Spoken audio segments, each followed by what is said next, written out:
Hi everybody, welcome back to Roots and Wings. My name is Kim Marshall and I'm a JK teacher and a JK mom, and I started this page a couple months ago to help empower families as they begin thinking about starting their child in junior kindergarten, and I wanted a place to go so that there were good quality resources available to you all in one place. So I hope you find this to be supportive. I'm so happy to see a lot of engagement starting to happen this week. Please continue to use the page that way and offer up your questions, and we all need to help each other out. That's how this is going to work. We all need to share our experiences and learn from each other. I also have people privately messaging me, which is totally fine too. I'm absolutely open to that, and we're going to continue working through this stuff right until the first day of school and probably beyond. So I'm very happy about how that's going, and hopefully you're finding this stuff useful too. Today, as a follow-up from all the food and lunch containers that we were talking about last week, we're going to discuss fueling your child for full-day kindergarten. So as per usual, I have a nice little neat list, a top 10 for you. I love doing that and summarizing sort of what I've talked about so that you guys can screen capture that post or print it or put them all together, do whatever it's helpful for you so that it can jog your memory later, and you can look back at this, when it's actually time to start packing lunches. But I know lots of you are thinking about it. I've had lots of inquiries about food, so that's why we're going to discuss this now. So when it comes to packing lunch, I want you to remember that this is not something you've never done before. I want you to think about what your child likes to eat at home, and that is what you're going to pack for school. So basically, think about their favorite foods. Think about what they really enjoy, and those are the kinds of things that you're going to be sending to school. Other than no nuts, there's not a lot of rules, but we're going to go through some tips from my parent and teacher perspective that I think will help make this a little bit easier for you. Okay, so my number one is just shopping for whole, real food, and this is such an important one because we want our kids to feel so full and energized and happy. We want their blood sugars to be stabilized. So when we're shopping for whole real food and we're visiting the perimeter of the grocery store, we're really filling our fridges with all the colors of the rainbow, and there's going to be lots of choices in there for you to select from for the week ahead. And this is going to help your child too, because you're going to avoid the foods that are automatically marketed to them. Right? There's some packaging out there that is going to look really desirable, and you probably, if it's advertised, you probably want to stay far, far away. Read ingredient lists and become good at figuring out sort of where those hidden sugars and salts and colors and additives are hiding. We don't want to burden their bodies with any of this stuff as they're preparing to do their best job at school, listening and following instructions and regulating their moods. So it's an important consideration to make. When it comes to nuts, my number two is to swap them out for seeds. So if you haven't already tasted sunflower seed butter or pumpkin seed butter, I suggest that you add that to your grocery list. They're great choices and they taste delicious. They look just like peanut butter, and the texture is really similar, so that's good news if your child loves a PB&J sandwich, because you can just put the alternative right inside.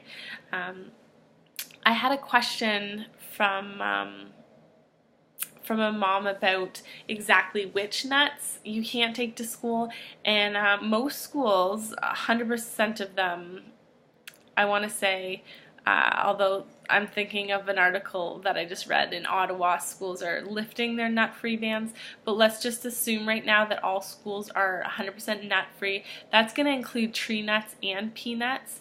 So the packaged foods that you do buy, granola bars, cereals, basically anything that has a wrapper or a box, you're going to want to make sure that that is free of tree nuts and peanuts. So tree nuts are going to include the cashews and pistachios and the nuts that grow out of the ground, and the peanuts are they grow in the ground. So both of those things are bad news for kids with allergies, and we have to take this so seriously. Obviously, they're most common allergen and often life-threatening. Okay, so your school's going to also give you a list of what other allergens that you need to be looking out for. That might include shellfish, it might include sesame, it might include eggs, but hopefully not, because I love sending eggs with my daughter, and it's a good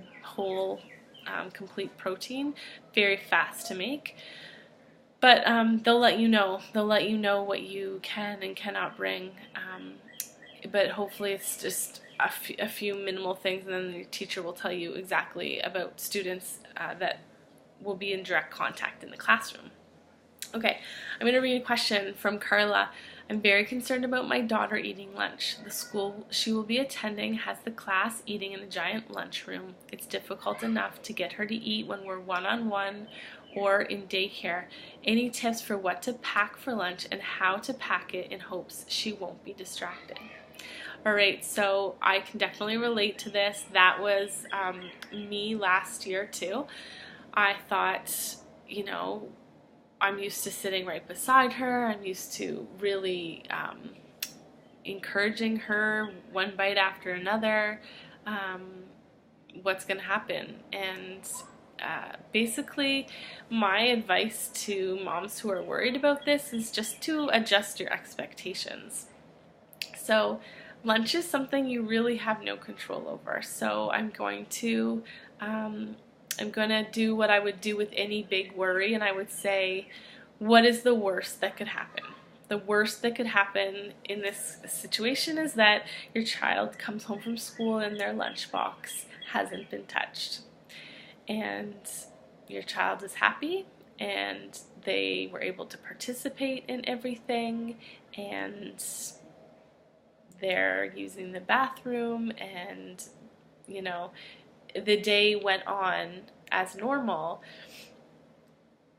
Does it really matter?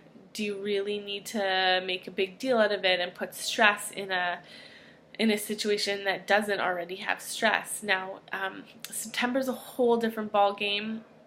Definitely, it's going to take 2 weeks for them to get into this new routine.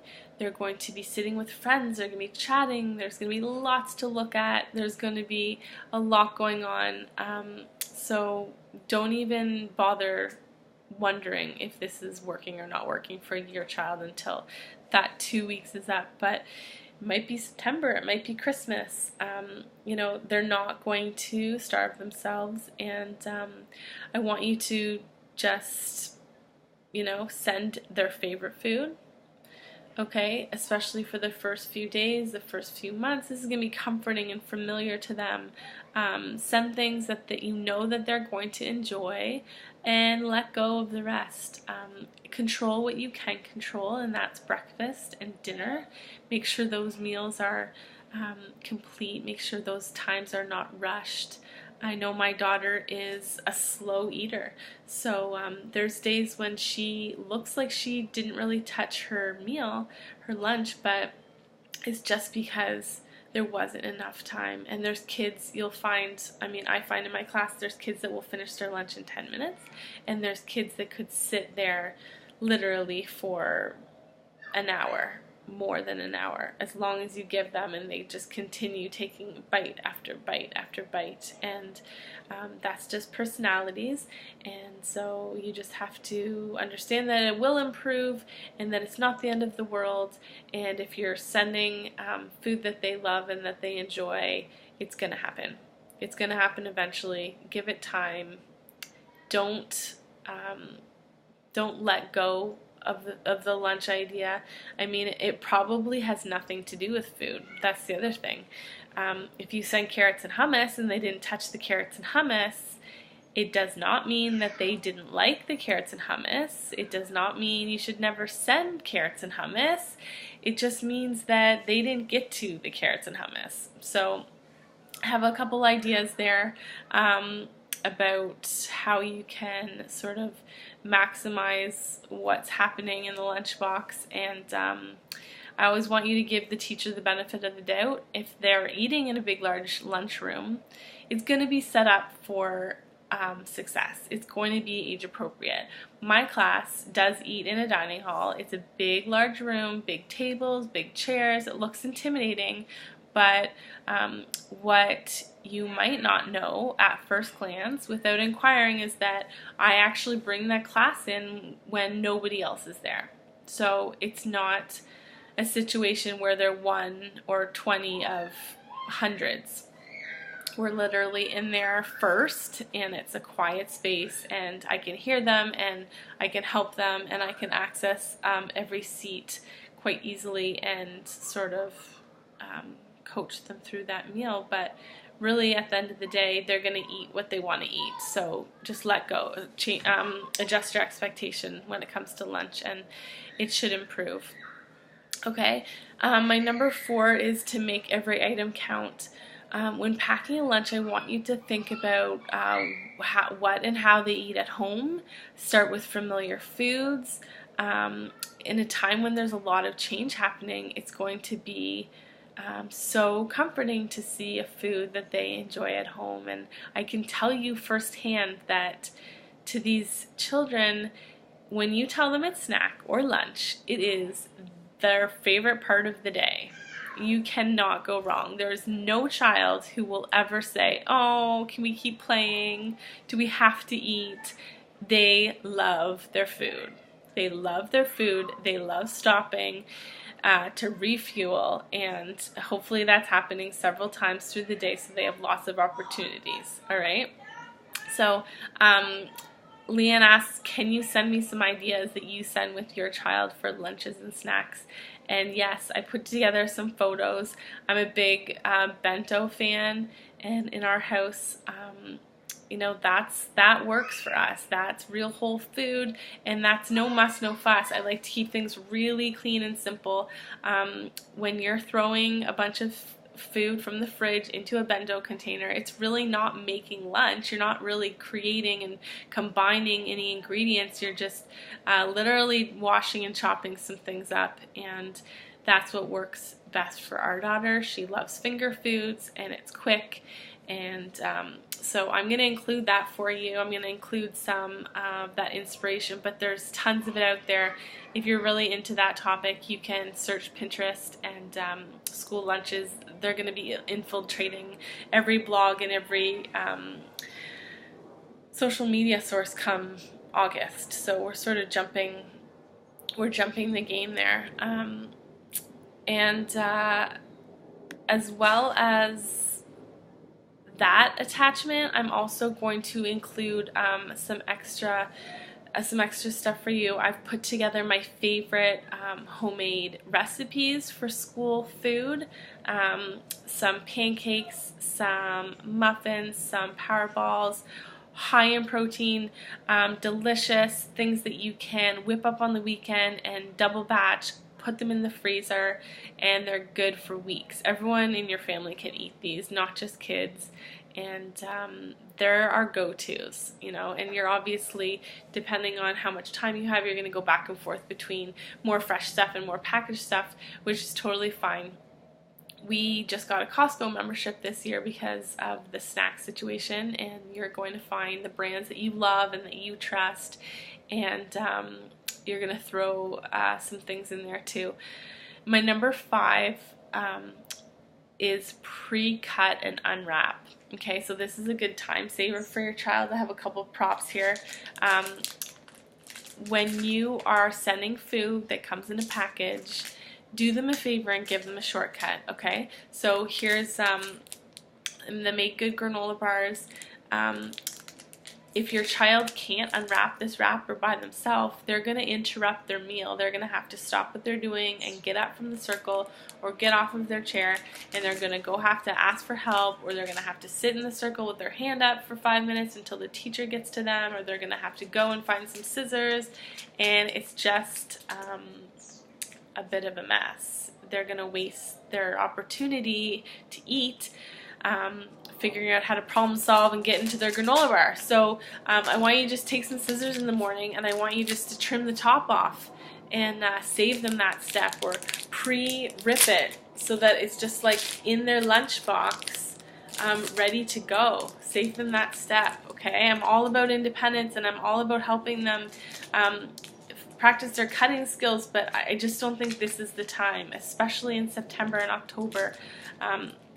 Give them that head start and help them maximize their mealtime by short cuttings and things. And another easy way to do that is these pouches. If your child likes to snack on these, which are fantastic. I mean, they probably haven't tried one since they were a toddler. We have a baby in the house, so my daughter's all about these because her sister's eating them. And if you've ever made your own baby food, you know how much food needs to be created to fill one of these. This is a lot of food, and this is healthy, good food. It's fast. So put one of these in if they'll let you. Just unlock that top for them so that it's on, but it's not, you know, there's an extra little thing. So if you just loosen that up, that's going to save them some time too. Okay. In addition to the document that I made with the bento inspiration and the homemade recipes, I have all my favorite packaged foods. So a lot of those things you're going to find at Costco. Some of those things might even surprise you. We've found some really cool packs, just like the veggie and fruit ones, that are chia packs. Once in a while, as a treat, instead of a juice box, my daughter gets a coconut water. This is just, you know, this is just everything to her. That's a good day when a coconut water shows up in her lunchbox. And I love it too, especially, you know, in these higher temperatures, September, June, those are hot, hot school days, and I want to make sure she's being hydrated, so that's a really easy way to do it. Okay, so check out those ideas, and it'll help you feel inspired to grocery shop. And please add in the comments if you have some great ideas. Tell me and tell the group what your child enjoys so that we can build on that list and learn from each other. Number 6, this is going to be a good one for the parents who are really worried about their kids coming home with full lunch boxes. I want you to focus on what was eaten. So it's all about the positive language, and I really believe that what you focus on expands, and where that energy goes is what's going to flow and expand. So I want to hear comments like, I love how you finished all of your crackers and cheese, you know, instead of something like, what happened to the soup? Or I thought you liked those chicken fingers. Spin it around. Focus on what is gone, even if it's one tiny thing, and they're gonna get it. They're trying. They'll want to please you. My daughter is so proud when she comes home and she's eaten all of her food from her lunchbox, you know. So just keep things light. Low pressure situations are the best when it comes to food, and focus on what was eaten. All right, number 7 is treating snacks as mini meals. So what I mean by this is when it is snack time, it's not an excuse in our house for treats. This is a mini meal. This is a time to refuel, especially since my daughter is just a bottomless pit. She finishes a snack and wants another snack. So after school, such a golden opportunity. She's coming home and she's just like ravenous. She may have eaten her lunch, she may not have. She's always hungry after school. I'm gonna replate her lunch, and I'm gonna get her to finish that food first, and I'm gonna, give her lots of choices on fresh food that she can fill up on. I don't care about dinner. Dinner's a bonus. Use that opportunity when they're really hungry to just get as much into them as you can. All right? I actually think that I missed something that was important. I'm going to come back to number 1. Well, it can fit in anywhere. But when I talk about replating the lunch, something I've learned this year, and I want to pass on to you, is to minimize the foods that can spoil. So I don't send a lot of dairy or meat to school, because if it doesn't get eaten, then it gets tossed, and I hate throwing good food out. So it's a good tip just to put in food that you know is going to stay fresh and that you can offer later, and then it's just win-win, right? Creativity. Oh, number 8, focus on breakfast and dinner. Okay, so you're letting go of lunch, it's out of your control, what will happen happens, and then breakfast and dinner just become this family time. Let's make sure they're not rushed situations. Let's make sure that we're offering lots of good food that's going to fill them up. Okay, so focus on those other 2 meals that you can focus on. Number 9, creativity and involvement later.